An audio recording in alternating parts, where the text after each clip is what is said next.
Buenas noches, nos encontramos en Cartagena de Indias, en el Hotel Steel Cartagena. Hemos venido al Parlamento Internacional de Escritores, agosto 2024, y bueno, queremos hablar un poco de la llegada de nosotros acá, Fernando Chele, que vive en Cúcuta, y Andrés Elías Flores Brum, que vive en Bogotá. Fernando. Hola, queridos amigos, es un gusto saludarlos, es un gusto reencontrarme aquí con mi amigo Andrés Elías Flores Brum, el escritor nacido en Sahagún, Córdoba. Los que siguen mis videos, los que han visto algunos de los adelantos que yo he hecho sobre distintos temas literarios, seguramente me habrán escuchado nombrarlo en alguna oportunidad. Incluso lo nombré en estos días cuando releí la crónica del Parlamento del año 2015. Yo no sé si te conté, Andrés, que había escrito una crónica sobre el Parlamento del año 2015 que coincidió, que fue cuando nos conocimos. En el año cuando nos conocimos y bueno, nos conocimos y ese año el Parlamento empezó a convertirse en un Parlamento internacional. Recuerda que vinieron de muchos países nuestros amigos de hoy día en esta actividad de la literatura. Yo no lo tenía en claro eso, que en el año 2015 pasó de nacional a internacional. A internacional, sí. Porque sí. Incluso yo leyendo esa crónica veía que yo citaba al Parlamento como Parlamento Nacional de Escritores. Sí, pero yo considero que el 2015 es el año como el año bisagra, el Parlamento se internacionaliza. Bien, bueno, yo creo que es más correcto. Yo recuerdo de haber leído esa crónica, gente de México, gente de Ecuador, estaba de Argentina, de Chile, sí, de distintos lugares, sí. De Brasil, bueno, y recuerdo, de Suecia, de Alemania, de muchísimos lugares, ¿no? Y recuerdo que coincidió con que el año 2015 te dieron a ti el libro de oro de la literatura colombiana. ¿Fue el año 2015? Sí, en el año 2015, el 13º Parlamento. Mira, bueno. Y recibo, bueno, con mucho, ¿qué diría?, satisfacción, el libro de oro de ese año. Sí, es una gran satisfacción, es un gran logro, es un gran reconocimiento. El libro de oro que a uno lo hace sentir muy bien. Yo tuve la dicha de recibirlo unos años después. Y tú lo recibes unos años después.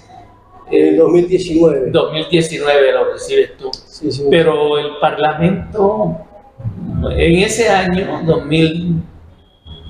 Fue el año anterior a la pandemia. 2015. Para tu caso. Sí, en el caso mío. Para tu caso, tú lo recibes el año anterior a la pandemia. ¿Pero qué querías decir sobre el año 2015? No, quería decir que José Daniel, el presidente del Parlamento, conocía mi obra. Él ha trabajado bastante en una novela mía que se llama Este cielo en retratos.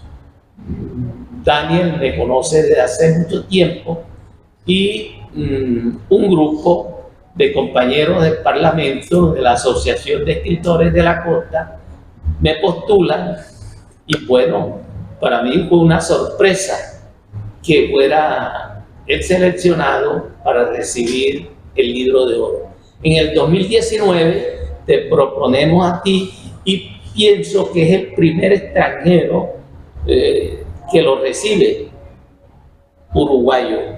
Porque mencióname un escritor de otro país que haya recibido el libro de oro. Fernando Chele, afortunadamente, se selecciona y recibe en el 2019 el libro de oro. Pero qué importante ese año 2015. Yo también pensaba el otro día mientras veía la crónica, en el caso mío, ¿no? Tú ya eras en esa época un escritor consagrado, ¿no? Ya te conocían, ya tenías tus principales novelas, ya habías publicado Este cielo en retrato, ya habías publicado El visitante. La vendedora de claveles. Todo, las grandes obras ya las habías publicado. Yo creo que ese año trajiste un libro, no me acuerdo qué libro publicaste, el libro en el que está la ardilla, no recuerdo el título ahora de ese libro. Historias trenzadas. Historias trenzadas, creo que publicaste, presentaste Historias trenzadas ese año, no recuerdo. Pero lo que te iba a decir en el caso mío, yo releía la crónica que escribí y pensaba cuánta agua ha pasado abajo del puente desde ese 2015. Porque aquí en el Parlamento yo conocí distintos escritores de diferentes lugares, porque aquí el Parlamento justamente, no solamente internacional como hablábamos recién, sino de todas las regiones de Colombia, convergen aquí. Y aquí uno conoce algunos gestores culturales de otros lugares. Recuerdo puntualmente a Lirio Quimbayo Durán, sí, de Ibagué. Enseguida me invitó a Ibagué a un encuentro de Ibagué en Flor. Ahí lo conocí a Efraín Vergel, el presidente de la Academia Tolimense de la Lengua, y ya me fui relacionando, claro, ya me fui metiendo. Sí, por supuesto, Cartagena de Indias es una ventana, es un puerto, sí. Es la llegada aquí, la ciudad histórica, y bueno, nos llegaron escritores de muchos países, dado que es Cartagena donde funciona el Parlamento Internacional, ¿no? Y aquí tiene la sede de la Asociación de Escritores de la Costa, y esa asociación, que es la única que existe ahora en estos momentos, así como tal, ha crecido y también a veces tiene sus tropiezos, como todas las cosas, ¿no? Pero lo importante es que los escritores se asocian, se encuentran, conviven, y esos días del Parlamento son unos días de la fraternidad, del encuentro, de la comunión, del abrazo, de la entrega, y bien que se haga eso, ¿no? Así es. Bueno, me gustaría hablar ahora un poco de las temáticas que abordamos en el Parlamento, de los libros que presentamos, de las conferencias que dimos. Me voy a centrar un poco en lo que se refiere a Andrés. Rápidamente voy a decir lo mío. Yo presenté un libro de poemas titulado Cantar de mí mismo. Es un cantar que yo lo llamo epopeya lírica, porque tiene algo de épico, porque ahí hay un héroe, una voz, un héroe épico que está en los 4 cantos que supone el cantar. Hay un primer canto titulado Génesis, después el primer cantar que se centra en la etapa de la niñez, de esa voz lírica titulada De aquellos días, la juventud titulada Todo lo demás es literatura, y la parte del adulto que se titula Palabra escrita. Fernando, sí, recuérdame el libro anterior. El libro anterior se titula Cuerpo vivo que va cantando. Cuerpo vivo que va cantando. Que va cantando y otro que hemos tenido la suerte de leerlo con mucha atención, y nos encontramos que es un libro lírico con una voz que de alguna manera trasciende después de poetas consagrados como Machado, como Lorca, como Rafael Alberti, y bien que tengamos ese libro tuyo donde experimentas y cuentas sobre tu niñez, sobre tu vida en Mercedes, la ciudad de Uruguay donde naciste. Y a mí me gustó mucho cuando yo me encontré con ese poemario. Esta muy buena apreciación que haces. Este nuevo el poemario de alguna manera retoma muchas cosas de las que ya estaban en el poemario anterior. Que ya estaban en el poema. Sí. Porque yo me di cuenta que más allá de las temáticas fundamentales de mi poesía, como puede ser el tema del tiempo, el tema de la reflexión sobre el lenguaje, hay como un hilo conductor con cosas existenciales, que no necesariamente tenemos que vincularla. A ti te pasa lo mismo, ¿no? Ahora voy a referirme a Canción de Sol, que no necesariamente le pasaron a ese niño que vivió ya sea en Mercedes, Uruguay o en Sahagún, Córdoba, sí, que transitó por los patios. Por los patios, como transitaste tú también allá en Mercedes. Sí. Sino que también yo creo que hay mucho en esa poesía de lo que Machado llamaba el pasado apócrifo, eso de recrear vivencias, existencias de una época pasada, ¿no?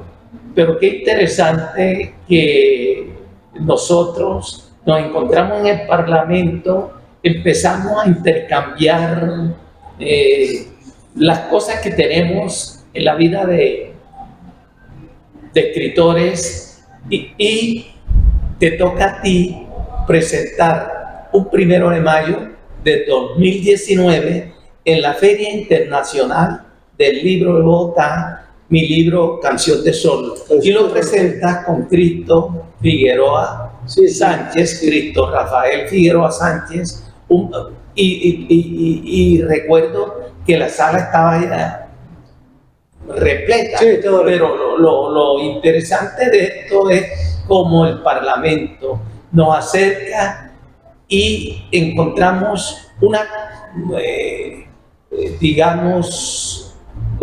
una pasión por la literatura y vamos cada día mostrando cosas nuevas. Pero yo creo que también hay como una afinidad existencial en el fondo, ¿no? De una visión del mundo, de las cosas, de la realidad, de la literatura, que es similar, sin ser igual, porque por supuesto somos personas distintas. Hay una similitud y que eso se ve en la poesía, ¿no? Y que yo lo rescaté de tu poesía, porque tú no eres esencialmente un poeta, tú eres un narrador. Porque, y digo un poco también en el prólogo, no necesariamente en el prólogo, sino en otros textos que he escrito, porque aquí voy a hacer un paréntesis, porque esto de hablar de que la poesía está solamente en lo lírico, en los versos,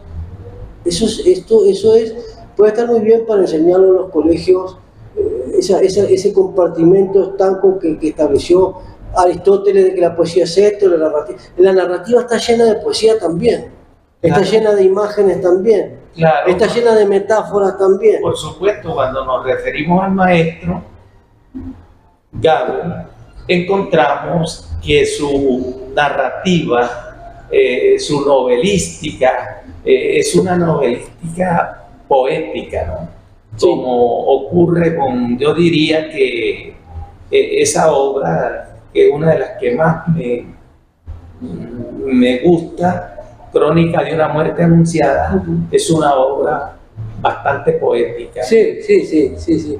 Bueno, pero yo estoy viendo una cosa, que nosotros empezamos a hablar adelante de la cámara y ahora estamos calentando motores y la conversación está bifurcándose, tomando los rumbos que siempre toma cuando nosotros nos ponemos a conversar y los espectadores necesitan cierto orden, así que vamos a dar un cierto orden. Estábamos hablando de lo que venimos a hacer en el Parlamento, ¿no? Y después seguimos hablando de otros temas.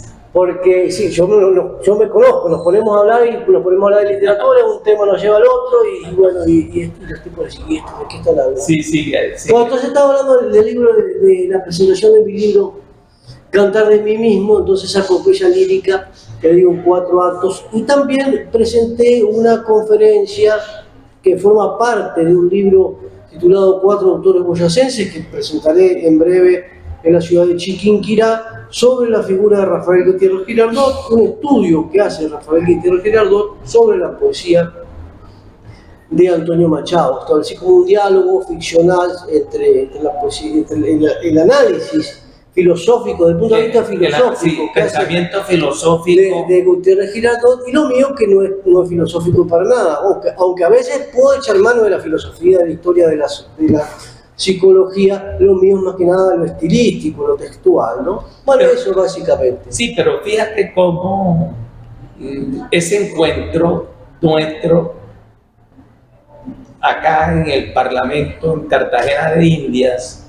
nos lleva a otras partes de Colombia y viene lo que estás mencionando ahora, este libro que has escrito sobre escritores boyacenses y te ha vuelto un crítico conocedor de la literatura nuestra y desarrollas acá en Colombia esa actividad de crítico, de corrector de estilo, te han llamado de la Academia de Historia de Cúcuta. Todas esas cosas tienen que ver con tu llegada acá y tu desarrollo como escritor y como una persona que está dedicada de lleno a la literatura. Sí, mira, ya para dejar de hablar de mí, de lo que presenté aquí en el Parlamento y centrarnos en lo que hiciste tú, es muy enriquecedor para mí lo que estás diciendo,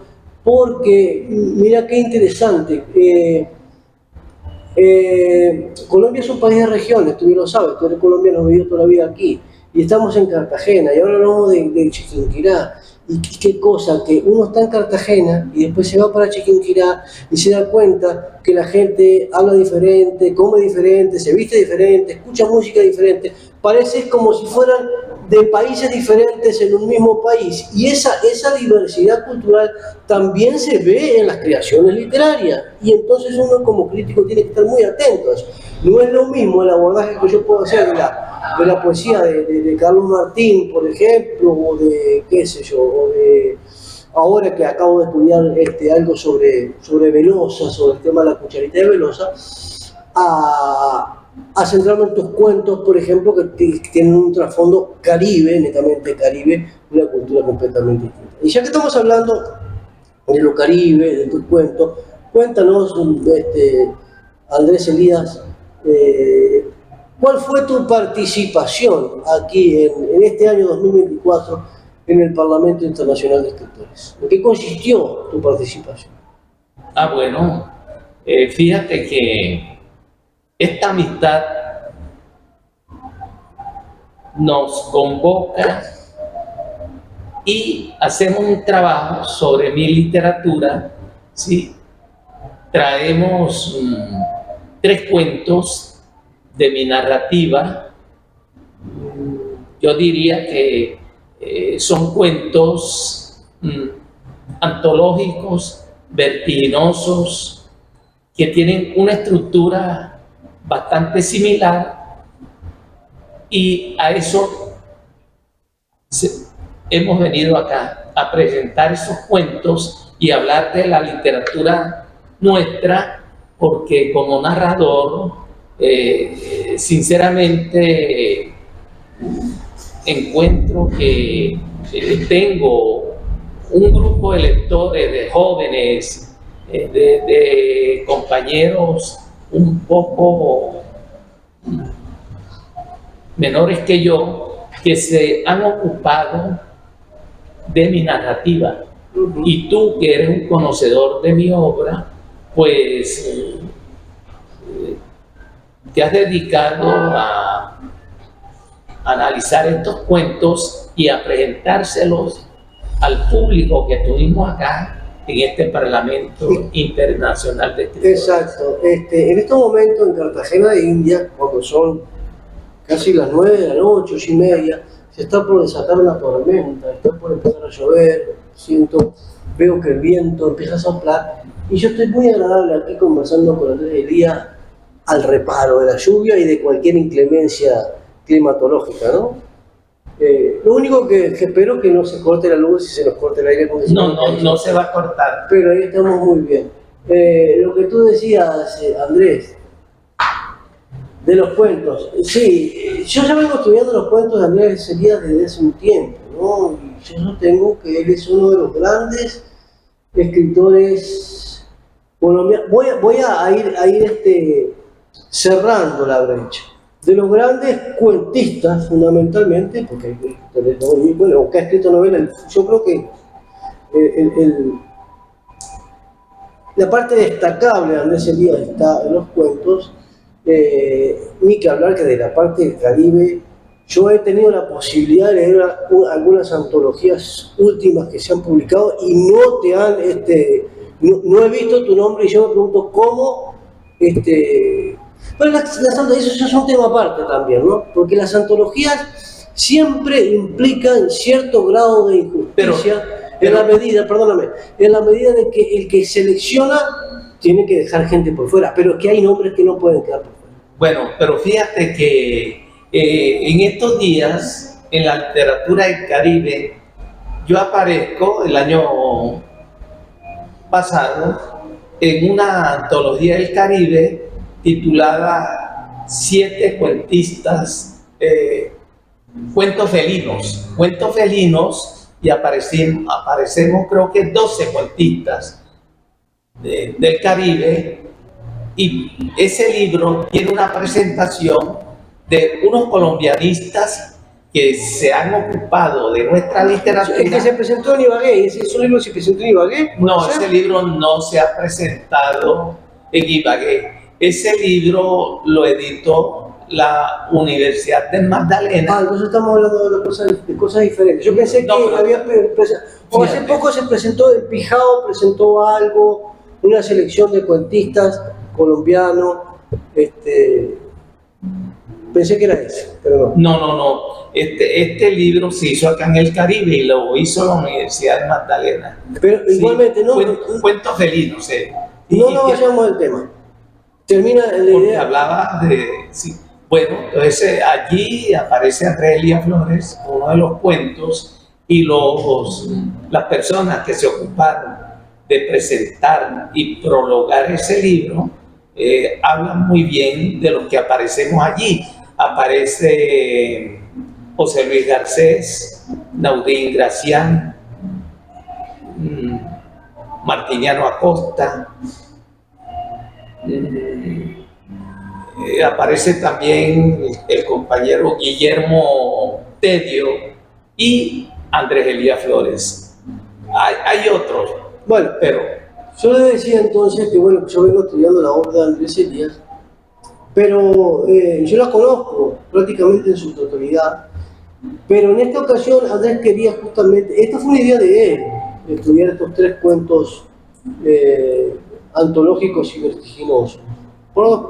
Antológicos porque han sido recogidos en varias antologías, tanto nacionales como internacionales, y vertiginoso, lo vertiginoso está directamente vinculado con la parte estructural, tanto temática como también estructural, la parte sintáctica, ¿no? Y sí. ¿Cuáles son esos tres cuentos para empezar a hablar un poco de ellos? Bueno, o de los que por lo menos los que trabajamos. Bueno, los que trabajamos la carrera, la Bombo Solo y Conoces a María del Carmen. Esos 3 cuentos forman una unidad, es un trabajo más amplio que yo ya lo tengo hecho, no se lo ha sido publicado todavía, pero lo hice para esta ocasión. Me hubiera gustado abordar la Bombo Solo con Conoces a María del Carmen, porque son 2 cuentos que, si bien son distintos, tienen similitudes. Por ejemplo, son personajes femeninos víctimas del conflicto y que tienen una estructura vertiginosa, lo mismo que La Carrera. La Carrera yo creo que es uno de los cuentos paradigmáticos de Andrés Elías Flores Blum. Yo quería trabajar fundamentalmente con ese cuento porque les comento a ustedes que no tienen por qué conocer los parámetros que pone el Parlamento. Nosotros tenemos para exponer la presentación de un libro o una conferencia un tiempo determinado. Son 15 minutos, a veces se pueden ir a 20, hasta 25, en fin, pero tampoco podemos estar 1 hora y media hablando de los cuentos. Entonces yo le decía a Andrés, vamos a trabajar la carrera. Andrés decía, no, vamos a trabajar los 3. Bueno, resulta que empezamos por la Bombo Solo, ¿no? Empezamos por la Bombo Solo porque pensé, antes de iniciar la charla, que muchas de las personas que estaban en el auditorio ya habían escuchado el cuento de La Carrera. Sí, ya conocían La Carrera y era mejor empezar con un cuento menos conocido como la Bombo Solo. Pero fíjate que quiero abrir ahí un paréntesis, porque tú te has referido a las antologías, si Andrés Elías aparecen esas antologías que se vienen haciendo ahora en este momento histórico, y te mencionaba 7 cuentos, el número 7 de cuentos felinos. Pero me encuentro también que hay una antología de cuentistas colombianos que la hizo Norma en la colección Cari Cruz, y en esa selección que la hicieron profesores de la Universidad de los Andes, escogieron un cuento de Andrés Elías que está precisamente en el mismo libro donde está la carrera, y es el cuento que titula el libro, que es el cuento de los perseguidos. La antología esta realizada por la Universidad de los Andes se titula Cuento de la calle, y creo que empieza con Buen Mayor. Aparece también allí, aparece en esa antología,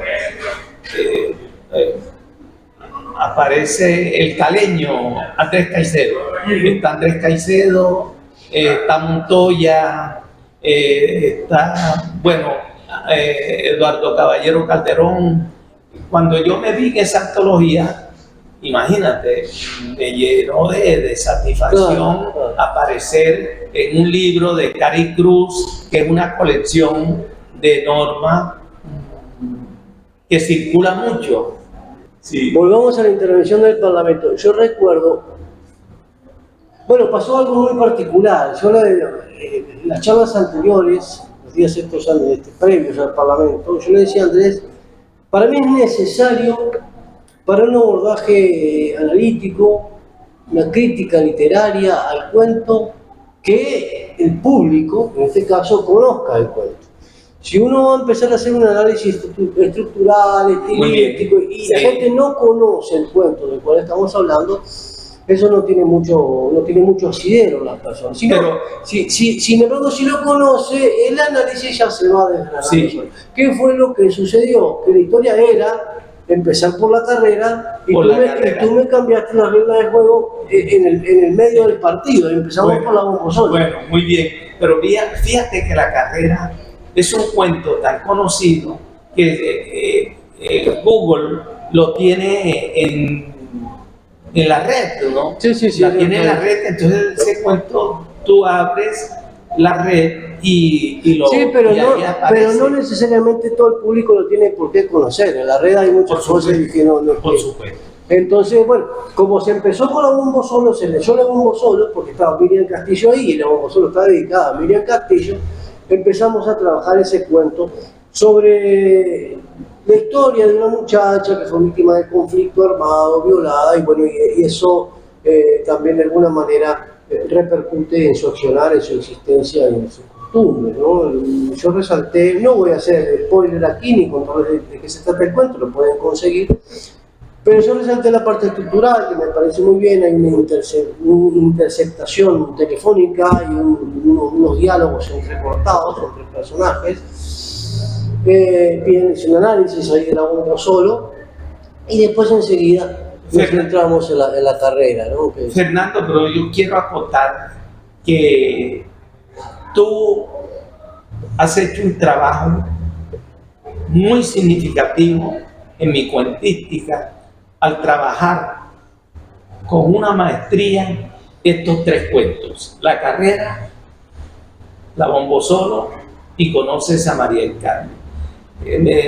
Nos gustaría que ese trabajo que has hecho con mucha entereza y entrega en el conocimiento que tú tienes de la literatura colombiana se conozca, y yo te agradezco que te hayas dedicado tu tiempo a trabajar con ese conocimiento de la literatura nuestra, 3 cuentos significativos en la obra de Andrés Elías. Yo te lo agradezco. Yo, independientemente de toda soberbia, que no la tengo, pude ver la recepción de la gente, y a la gente también le gustó mucho. Yo vi que me venían a felicitar, a ti también.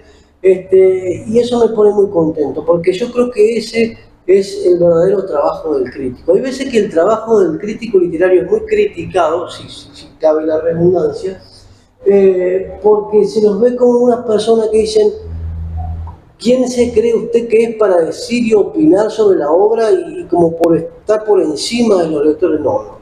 El crítico literario va a echar luz sobre la obra.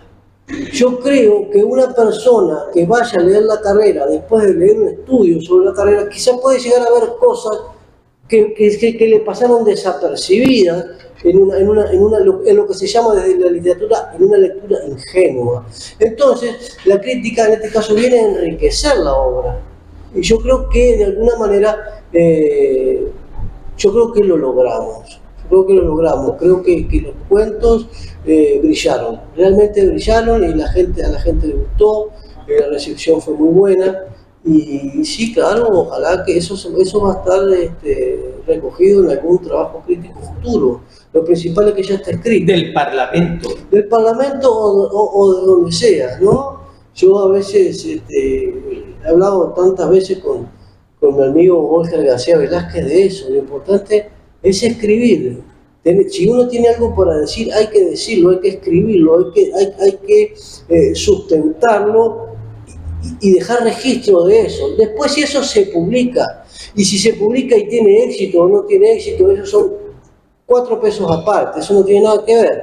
Lo importante es el trabajo que uno puede llegar a hacer, el testimonio que uno puede llegar a dejar de las lecturas, y eso lo logramos, eso ya está hecho.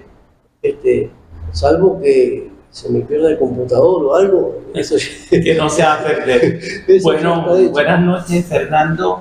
Esta charla es muy grata para mí, y el encuentro contigo siempre da estas cosas. Para mí también, Andrea. Es el fruto de nuestra vida, nuestra pasión, nuestra entrega, nuestra vocación, el oficio nuestro. Así es, y podríamos seguir hablando de muchísimas cosas, como de hecho vamos a seguir hablando cuando cortemos, pero como este es un video que de alguna manera queremos que tenga una funcionalidad, quisimos circunscribir la charla a algo del Parlamento, porque ustedes ya pueden ver que nos vamos por la rama, nos ponemos a hablar de cosas, y esto no terminaría más. Y estamos en Cartagena de Indias. Así que muy agradecido con todos ustedes y muy agradecido contigo siempre, Andrés. Sabes que te quiero mucho y que te admiro mucho. Gracias, yo también.